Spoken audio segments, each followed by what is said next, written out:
Now at 8 o'clock on Just One station, shot right in front of his own home. A Lawrence grandfather is hospitalized after someone opened fire with a pellet gun. And going Gronk, the Pats tight end facing some possible punishment after what some are calling more than unnecessary roughness. And focused on Flynn, another tweet from President Trump causing controversy, what some lawmakers say it reveals about the Russia investigation. This is 7 News Today in New England. Good morning, everybody. Welcome to a new week, 8 o'clock. I'm Krista Delcamp. And I'm Jennifer Egan. We'll have all of your top stories in just a moment. But first, we want to get a check of the forecast. You know what? We're going to warm up a little bit this week, too. That's going to be really nice to hear. Although I think we're going to get some rain as well. Yeah, we're going to kind of see it all, you guys. We're going to warm up, cool down, see the rain, see some flakes by the end of the week. You name it. Temperature-wise, we're pretty comfortable right now, at least seasonable, in the mid-30s. We've got plenty of sunshine on place. Hopefully, you got to see the supermoon last night into early this morning. As we head into today, we do still have the potential for some splashover with high tide at 11:07, but otherwise a very quiet day for us. 35 degrees in Boston, 33 in Worcester. As we head into today, our highs are back into the mid to upper 40s, so right on point with seasonable high temperatures, and winds are not going to be terribly blustery, so it will make things feel even more comfortable. High pressure pushes offshore, and as we head into tomorrow, we bring back the likely chance for rain, first to our west into the morning hours, and then that fills farther eastward into the afternoon. Heavy rain at times as we head into tomorrow night, and gusty winds as well into Wednesday morning. Let's go to Fast Track Traffic here on your Monday morning. Here's Marshall Hook. Good morning, Marshall. And good morning. We're going to start here in North Andover. Route 114 is the road. You can see that a truck is off to the side of the road, having struck a pole or a tree. So that is causing some slowdowns there on one of our favorite secondary roads. As we take a look at the maps, you'll see our primary roads. 93 southbound, pretty much heavy from Stoneham all the way into downtown. And as far as we go over on Route 1, pretty much Linfield into the Tobin Bridge is going to be a slow ride. The expressway holding steady at about a 30-minute ride from the Braintree split right into downtown Boston. Always a very slow ride there. But look at the improvement here. 95 and 24 both looking much better, approaching 128. Route 3 is still heavy in through the Weymouth stretch. And the Mass Pike, a very long ride. Framingham, even Hopkinton, all the way inside 128. That'll continue to be slow from there right into downtown. Back to you guys. Breaking overnight, Boston police are investigating a stabbing on Dudley Street in Roxbury. EMS was called shortly before 1:30 this morning. They say one person was transported with a stab wound to the chest. And now on Just One station, a 79-year-old Lawrence man still in the hospital after a bizarre attack. He was hurt when someone started shooting at him with a pellet gun, and this all unfolded in front of his house. Now police are trying to find the person responsible here. 7's Victoria Warren is live in Lawrence with more. Victoria? Good morning. Police are still investigating. We spoke with this man's daughter, and she is absolutely shocked by this. Can't understand how this happened. Said her dad was outside when this car turned the corner. Somebody pointed a weapon out the window, and then she says her dad was hit. A 79-year-old Lawrence grandfather walking home after watching the Patriots game when someone turns his corner and opens fire. He was just in shock that, he's coming in his front door and somebody, can just do that. His daughter doesn't want to show her face, but she says her dad is still in the hospital. She says someone took aim with a pellet gun, pulling the trigger at least 3 times. Her dad was hit twice, at least one of the pellets lodging in his leg. First thing I thought, imagine if it would have been a real gun, That would have been it. Police say the car then took off. This daughter says she can't imagine why anyone would target her 79-year-old father.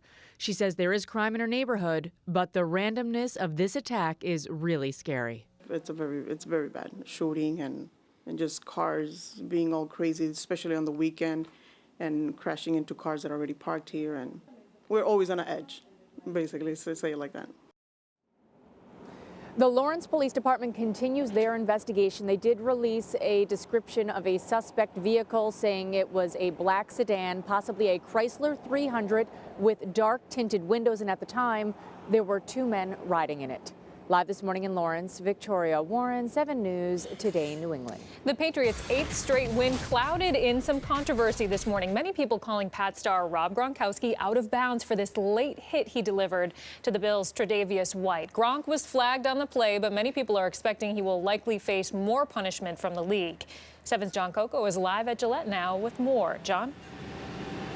Hey, Jen, so according to the NFL Network's Ian Rappaport, the NFL is looking at this hit for what he's calling likely discipline, although we don't know if that includes a suspension.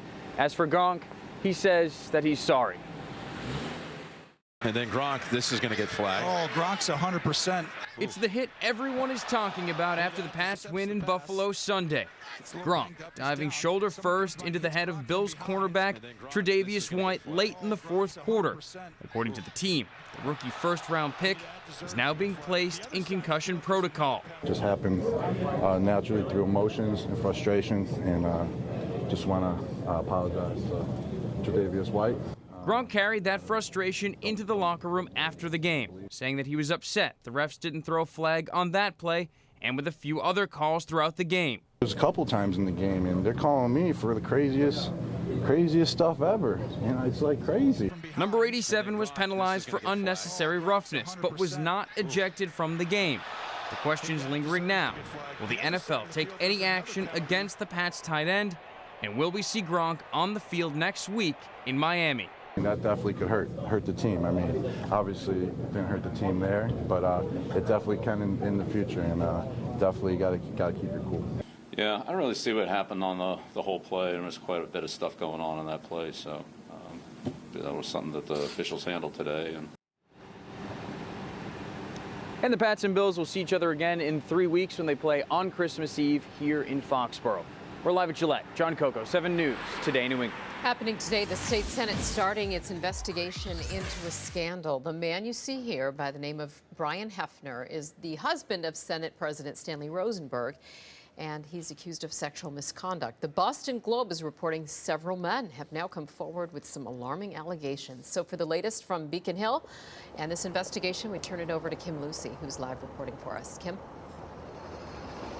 And the senators in charge of that investigation had said they wanted to get it going quickly, so they're starting those meetings today. They say they want the person in charge to be transparent and also be somebody who does not work on Beacon Hill. Today they will start to work to determine who that will be. Serious allegations brought against the husband of the Senate president. The Boston Globe reports Brian Hefner sexually assaulted and harassed 4 men over the past few years.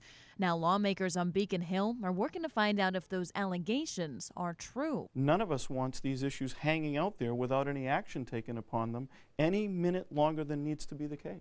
The accusers say Hefner would use his husband, Senate President Stanley Rosenberg, as leverage. Hefner reportedly told the men he had great influence with Rosenberg and he could help them on Beacon Hill in return for sexual favors. Friday, the Senate president called this the most difficult time in both his personal and political life. If Brian claimed to have influence over my decisions or over the Senate, he should not have said that. It is simply not true. He says Hefner will be seeking professional help for alcohol dependence. Today, lawmakers begin the procedure for appointing an independent investigator. They say they don't know if the Senate president knew what his husband was doing. They want to understand the facts of the allegations, determine who was involved, and if they've impacted the legislature. We need to know what happened, but we also need to be clear that if the office was somehow tainted in any way, then we need to take some form of action. Now, as for what that action could be, the lawmakers say after they get the findings from that independent investigator, it could go over to the Committee on Ethics. They don't know how long the investigation will take, just saying they want to make sure it is done correctly. First meetings today start at 10:30. We're live on Beacon Hill. Kim Lucy, 7 News, Today New England. Right now, a developing story. The New York Metropolitan Opera is cutting ties with classical conductor James Levine. A new report from the New York Times says 3 men have come forward accusing Levine of sexually abusing them decades ago. One of the accusers told police his relationship with Levine lasted into adulthood and the conductor gave him money over the years. That man says it happened while Levine was the director of a music festival outside of Chicago.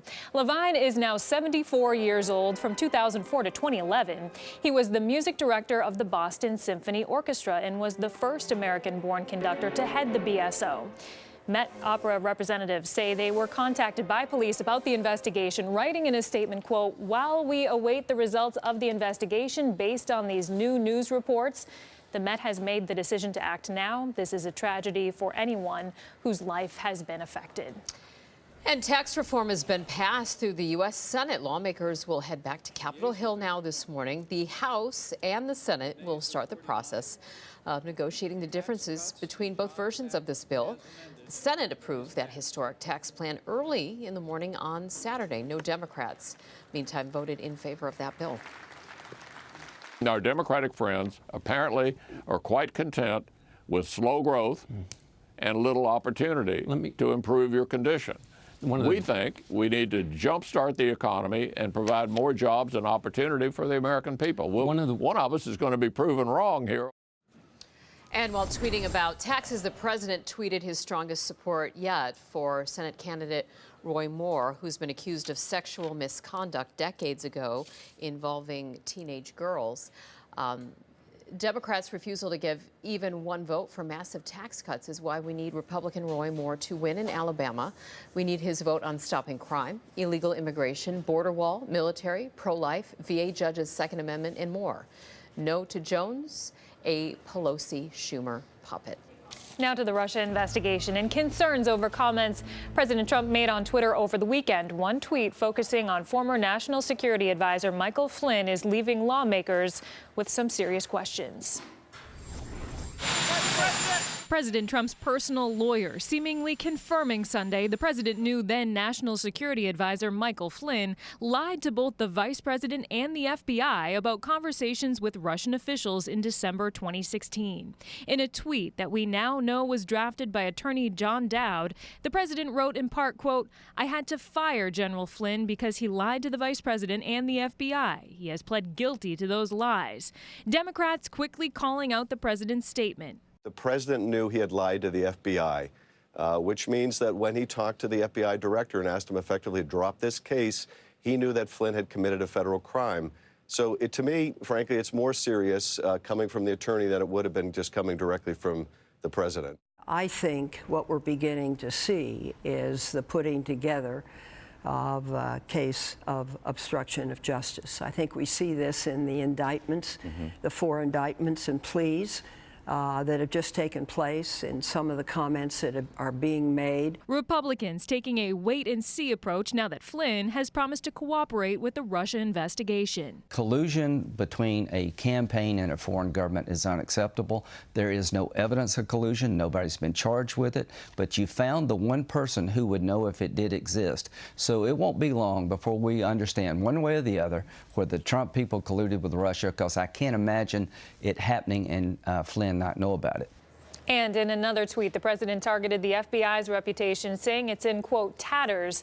Current and former FBI officials quickly defended the agency against that attack. Let's go to the latest in the nuclear crisis with North Korea. The U.S. and South Korea are now conducting their biggest joint military exercise ever. They're showing off hundreds of aircraft this week, including more than a dozen stealth fighter jets. This is in response now to North Korea's missile launch last week that we reported. North Korean officials say it's a sign that the U.S. is, quote, begging for war. There is much more still to come on the news station. On just one station, flames lighting up the sky in Lynn. Now investigators are trying to find what sparked this car fire. Still standing. How plans to implode the Silver Dome in Detroit hit a bit of a snag over the weekend. And a shotgun surprise in Mattapan. 3 teens in trouble after police say they used this to rob a man.